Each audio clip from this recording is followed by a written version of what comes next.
number 243. I am Rogue Schindler. Dan Hammond is on assignment. He is out at a counterintelligence conference getting some additional training, but we have enlisted the chairman to come and discuss with us the tournament that neither Dan nor I could make this weekend here in San Diego, but one that we were both very interested in hearing more about, the revision or update, I guess, of the infinite diversity draft rules. Is that right? Indeed, it was basically we had leftover product from Gen Con, and I was like, hey, you guys want to do a playtest and get some more data for the guys doing the expansion, doing the revisions, and people were on board, so that's what we did. So. Nice. So I remember vaguely there being, and it's been a long time since I played the ID draft. I remember the holograms and other cards that were kind of generically useful. What about it? The revision was changed to really make it a little more draft friendly. Well, there were two. It started out with there's not a lot of people are playing this, and we know part of the reason why is because it takes a lot of time to set up, but there's more to it, and we want to sort of figure out what we can do to address things. And so I tapped Tyler Fultz, who's our rules master and a designer, and has a play group that really enjoys drafting, to sort of gather information and figure out what we could do. And I was with the nothing's off the table. Do whatever you need to do, but let's try to make it infinite diversity 1.1 or 2.0. I don't want to go back and reinvent the wheel if we don't have to. So with that in mind, he did a bunch of testing and they played around and they came back and there were two major pieces to what they did. They worked on the card pool, the cards that could show up in packs. And then they tweaked the rules. So the way that Infinite Diversity has always been set up is would pick, groups of 4 headquarters. So I think the original was classic TNG. So it was TNG, Feds, Ferengi, Klingons, and Romulans. And then those plus non-aligned would be the only cards that showed up in your packs. So that in and of itself is the same. And it was always printable cards. Well, now everything is printable. So first thing, Infinite Diversity, when you make your packs, can now pull from everything in the game.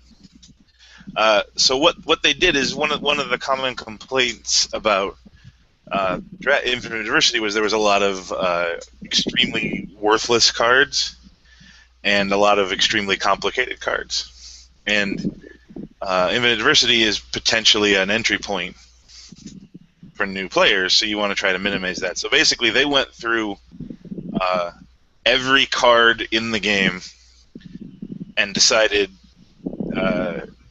is this good for draft or bad for draft? Wow. Anything that's bad for draft, for example, anything that's extremely complicated, anything that's extremely powerful, anything that all the dual headquarters hate is gone, all the you need extra points to win stuff is gone. Just banned. It just can't show up at all. So they all, and I don't know all the details on this, and I imagine when this is ready to be made public, there will be more details made available, but they have rarity in terms of how often stuff will show up in. Yes, yeah, I know what you're thinking. This is not My Little Pony. Carry on. So there are cards that can show up in the draft at a common level, at an uncommon level, and a rare level. So something that's a good card, a powerful card, but still simple, might be rare. So, for example, Klingon Picard, he's very powerful, he's very good, but he's really not all that complicated. So you don't want to necessarily say he can't be in the draft packs, but you don't want him showing up with a lot of frequency. So he might show up at a rare level, which might be, 1 in so many packs that might show up. Anyway, so that was the first step, and that in and of itself, between Gen Con and the draft here, I feel like that was a huge success. There was The verbs that were going around tended to be either generically useful verbs or verbs in the affiliations that people were playing. So we did Dominion War, which was DS9, Cardassia, Dominion, and Klingon. And so we saw stuff like a couple Cardassian capture cards go around, and you saw Ties of Blood and Water go around, which is a Bajoran cheater. If you were in heavy Bajorans, that could be useful. JD took a Ba and tried to go around the corner with it. Battle for 10 points. So it was less. These are random crap cards and more fun and relevant cards. The other side was the rules changes, and the biggest part of the rules changes, the two biggest pieces in my mind are well, I guess there's three. The first one is the way it used to work is you'd get a mission pack that always contained 2 headquarters and then 7 missions, and you drafted that first. And basically, the 2 headquarters that were in your mission pack are what you would end up playing, because if you didn't take both of them on your first pick, we always had a rule that you could pick 2 out of the first one, you might not get a second headquarters, and you might be at a significant disadvantage. You still have a mission pack, but it doesn't include headquarters anymore. And now you also get a fixed pack of cards that contains every headquarters in the set you're drafting, and you can add whatever headquarters you want at the end of the draft. So nice. You pick missions, and then you start drafting, and then you can put whatever headquarters you want in based on what you drafted. Instead of, okay, I got Founders Homeworld and Cardassia, so I'm drafting Dominion and Cardassian. You're not locked in by your headquarters and then opening your first pack and find all these good cards that don't go with where you can play them. Right. So you can draft like my first pack had Klingon Picard in it, and I had drafted my missions so that I could go integrity, strength, or cunning based on what cards I got. I made sure I had a pair of integrity missions, a pair of cunning missions, and a pair of strength missions, so that no matter which attribute I was strongest in, I had missions that would fit.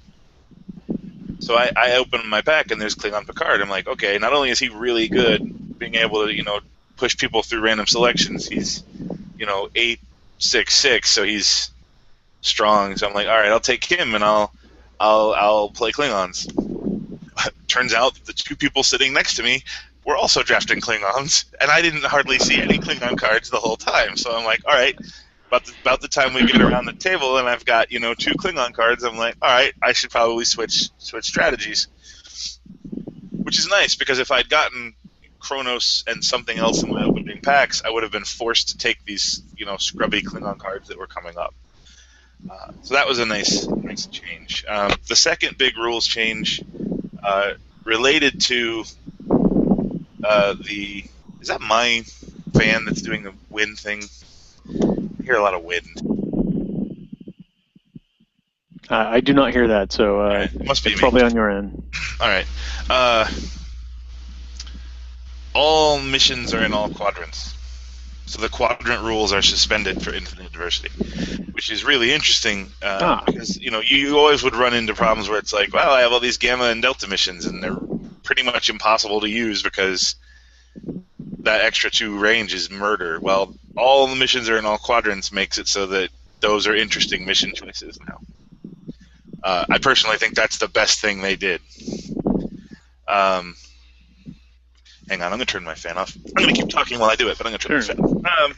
Well, let me ask you a question about that, the quadrant thing then. Go ahead. Does that mean that a lot, if all missions are in the same quadrant, I'm assuming that probably came with some nixing of quadrant-specific drafting cards? Well, in that particular set, the only one that really would have mattered would be Mouth of the Wormhole. It really kind of just takes its advantage away. Like, it makes its game text irrelevant. Sure, but it's already advantageous with its span of 1. Yeah, and that came into play with my deck. So, I didn't see anything like, plays on a Gamma mission worth more points type of thing. I mean, I don't know if that's in the game yet or whatever. It could mess with stuff, but the rule is the rule is specifically worded so that every mission is in every quadrant. So even if there was something that was like plays on your Gamma mission, you could use it on any mission in the game because every mission's in every quadrant. Sure, but I mean, so something like distant exploration would not work because your headquarters would never be in a different quadrant than a mission you're completing because Correct. They're both in every quadrant. Correct. Yeah, which is a little wonky, but I mean, I would then argue you just take distant exploration out of the pool so it can't show up, so that that point goes away. The last rules change, and probably the biggest one, is if you have a headquarters, you can play anybody who can't play there at cost +1. Oh, nice. So as long as you put a headquarters in your deck, you can, like Johnny was drafting Klingon Cardassian, and he played Ramataclon and I think Jadzia Dax. I mean, you pay an extra counter for them, but if you get a good personnel, you can take it. Or if you're counter drafting from somebody, you can take it as well. And it's not a dead card. You get the chance to play that personnel. So, and when you get that random terrible Klingon and as the last card in a pack in one of the rounds, you're not completely hosed. So between the card pool changes and the rules changes, I think it was a really positive experience. Everybody there seemed to have a lot of fun. We joke locally often that drafting is the most fun. Like we did, but there was only 4 of us, so it was myself, it was Johnny, JD, and Matt. So I think we were done with Tui and Tribbles by 8:30, so it was a really quick day. Wow. No, but we drafted, we built decks, we played 3 rounds, we did round robin, and nobody seemed really negative. I mean, there were a couple suggestions. Some of the missions with rare skills, like the telepathy missions and intelligence missions, can be kind of rough. That was a suggestion, but it was fun. So I ended up playing DS9 Cardassian because, as I said, JD and Johnny were both sitting next to me, and both of them were into Klingons. So I wasn't seeing. I was going to play Klingons. I wasn't seeing many Klingon cards. Oh, sorry, I forgot to mention something. We're also talking about swapping some of the cards in Infinite Diversity itself. So in the fixed pack of cards, everybody got a copy of At What Cost, so that the 40-point missions or the 35-point missions with bonus points could have a little extra value. You could solve a 40-point mission and now have bonus points to do an At What Cost. Nice. The other card that was in there was Raise the Stakes. Raise the Stakes is the event that says your missions are worth 5 more points, but your opponent's personnel attributes +1. Wow. Which, in theory, makes some of those 30-point missions let you get to a win. So I know at Gen Con nobody had drafted that Raise the Stakes strategy, so I kind of went in going, I'm going to try to do this. I'm going to try to make a deck that uses 1 or 2 30-point missions and tries to play Raise the Stakes to do easier missions and get the win. I went 1 and 2, so it didn't do great. But this was the really interesting thing. Between the 4 of us, Matt went single headquarters. Matt played Dominion only. He played Founders Homeworld. I mean, he had a couple splash people in because you can play them at cost +1. Sure. But it was largely a single headquarters Dominion deck. JD played single headquarters Klingon. I think it was single headquarters Klingon, and he was trying to do a 35 and a 30-point mission and then shoot you to get 10 points with Ba. So he was going around the corner. Johnny did 2 headquarters and just did 2 35s, and I did 2 headquarters and was doing 2 30-point missions. So, like, every player played a different strategy, which was really, really interesting to see. So, yeah, I played... I started getting a lot of Cardassians in packs, and I was taking them because I was getting some good Cardassians. I got, like, Gulma Dread and the chick who lets your intelligence people add their cunning to their integrity So I Oh was, yeah. I had a mission set that was 4 skills. Astro, Nav, Honor, Science. I needed 4 skills to solve all 3 of my missions. So I was, taking whatever I saw those skills come up, and I ended up with a lot of Bajorans. I didn't see very many Feds at all. I just don't think we had many Feds in our packs. So I mostly had Bajoran Cardassian with a couple Feds thrown in, and then I played all the holograms that are in Infinite Diversity, which are good skill fillers. I didn't use Transport Crash Survivor, which kind of bit me against Matt, because Matt was playing Dominion and he could, solve with 4 or 5 people. Sure. But 2 headquarters and my 3 missions kind of meant I felt like I had to run 3 missions, because if I didn't get raised the stakes out, or it got blown up, or something bad happened, I needed to be able to get to 70 points. Yeah. This is the other thing. The other thing we did is I had intended to print off some extra Balance of Terror cards, because they're legal and limited right away. I sort of ran out of time to do it, but we gave everybody a release promo foil, the Weak Will Perish, and said you could use it, so everybody played it. And mine, the way that works is it kills somebody, and unless that person has telepathy or strength greater than 6, it goes in your core. So it's a kill and doesn't go under. Except I played a Dominion player and 2 Klingon players, so every single time it went under, because I killed somebody. No. I killed somebody strong, but it was fun. So yeah, I could talk about the tournament, or you can ask questions. I don't want to monopolize. Well, that's nice that I like that. Even though there were 4 people and you had 2 Klingon players, you still managed to get all 4 headquarters represented, between you playing the 2 and Matt playing Dominion. Mm-hmm. Yeah, it worked really well. When we were first doing Infinite Diversity, we did a lot of 6-person pods, which would have been interesting too. With 4 people, there's 9 cards in each pack, so you see the pack you start with 3 times. So the draft strategies are interesting. Like Matt was saying, he was letting Dominion people float, like he was not picking them, knowing, because he figured out pretty quick that nobody else was taking Dominion cards. Sure. He was letting them. He was taking a different card and letting them come back to him for his second pick. Yeah, that's smart. He said it backfired on him because he let Ramataclon go and then Johnny took it. But yeah. So it was interesting. I really think it worked out well. I liked the way that everybody tried a different strategy. I like that you said, all 4 headquarters were represented in one way or another. And everybody seemed to have a really good time with it. Nice. Now, did it feel like any particular affiliation had a bigger advantage over the others? It sounded like you were a little bit overpowered in the strength department there, with 2 Klingons and a Dominion. Yeah, and that's, Dominion player, Jem'Hadar are just strength 8. That's just, they're strength 8, but they're weak on everything else, and their skills tend to be clumped around a few things. And if you get missions that fit that, that's good. I felt like my dilemma pile was actually pretty strong. I prioritized drafting dilemmas. That is another rules change. It used to be that when a mission was solved, you could take all the dual dilemmas back to your dilemma pile. They got rid of that.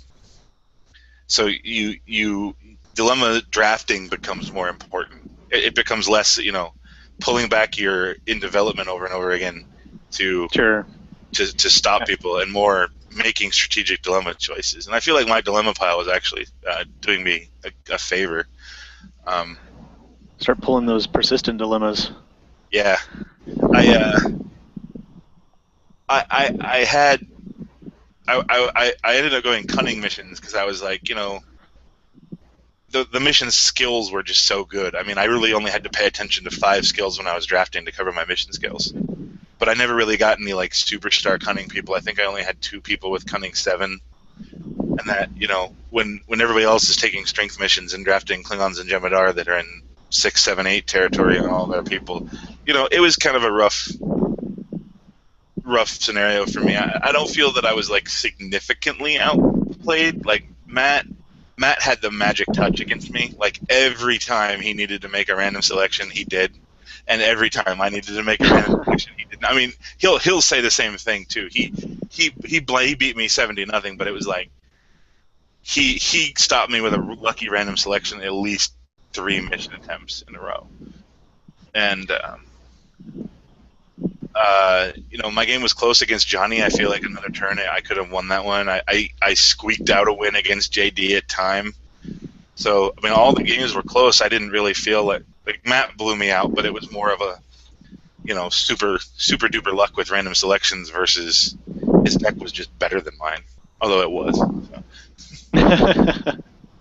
Well, let me ask you, I'm curious because the getting to play anybody who doesn't play to your headquarters seems like it would be pretty powerful. Like you're saying, if you come across something that's really good, and you could just throw it in, one counter seems like a pretty small price to pay to, like you said, throw Jadzia Dax into a Klingon deck or Romaticlon into a DS9 deck.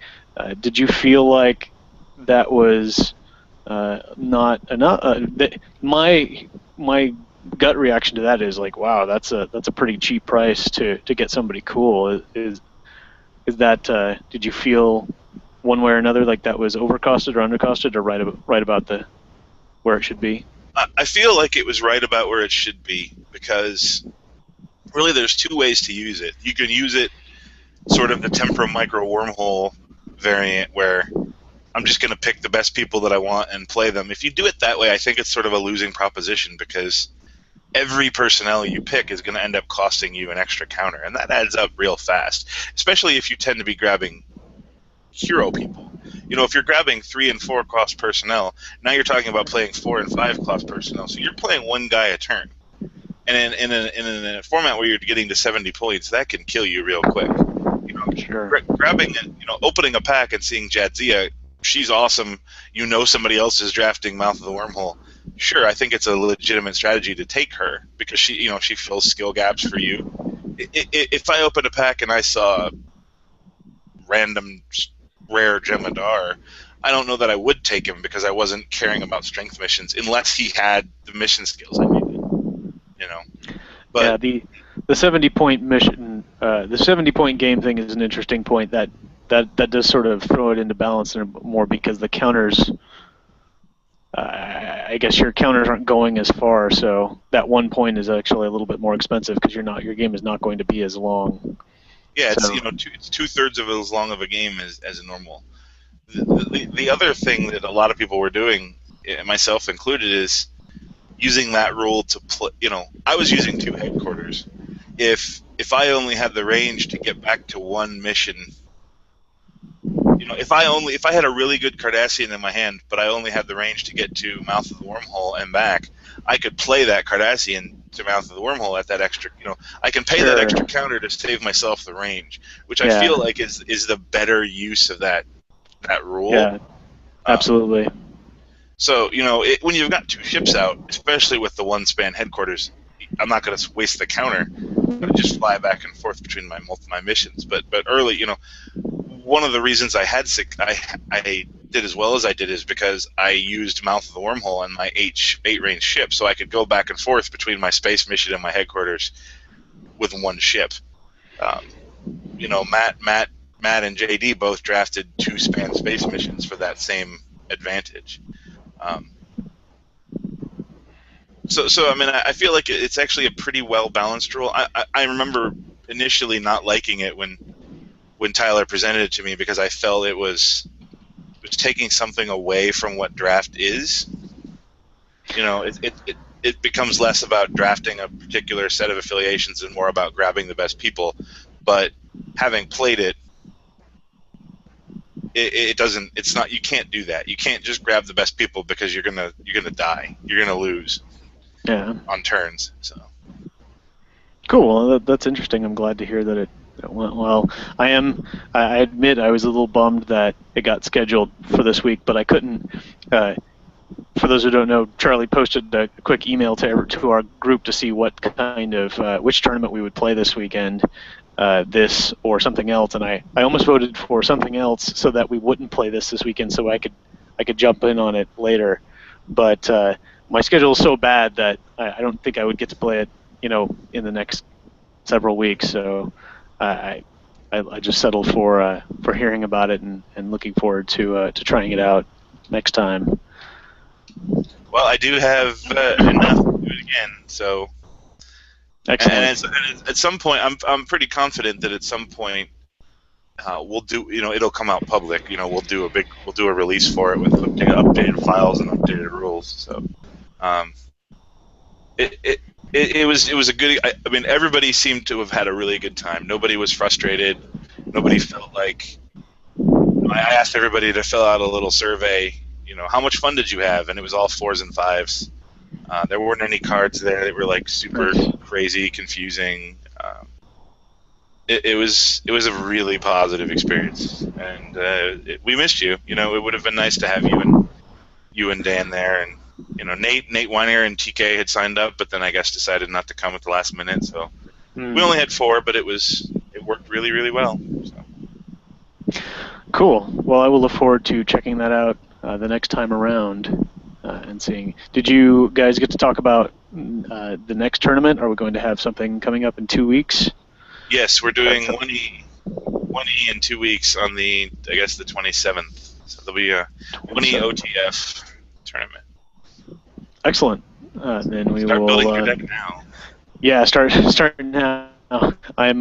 That's also Long Beach Comic Con weekend. I know that Caitlin is going up to hawk her wares, Penny Blossoms. I had been thinking about going up to join her, but not sure yet. And if we're going to play 1E, then I may skip out on that so I can stick around and get some 1E action in.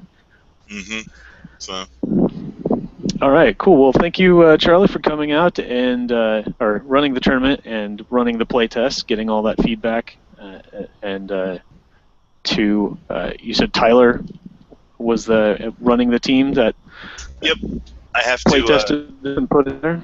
Yeah, I have to put together, summarize everything for him. I'll probably send him a link to the show to watch too, so he can hear that too. But, yeah, Tyler and his group did a really good job.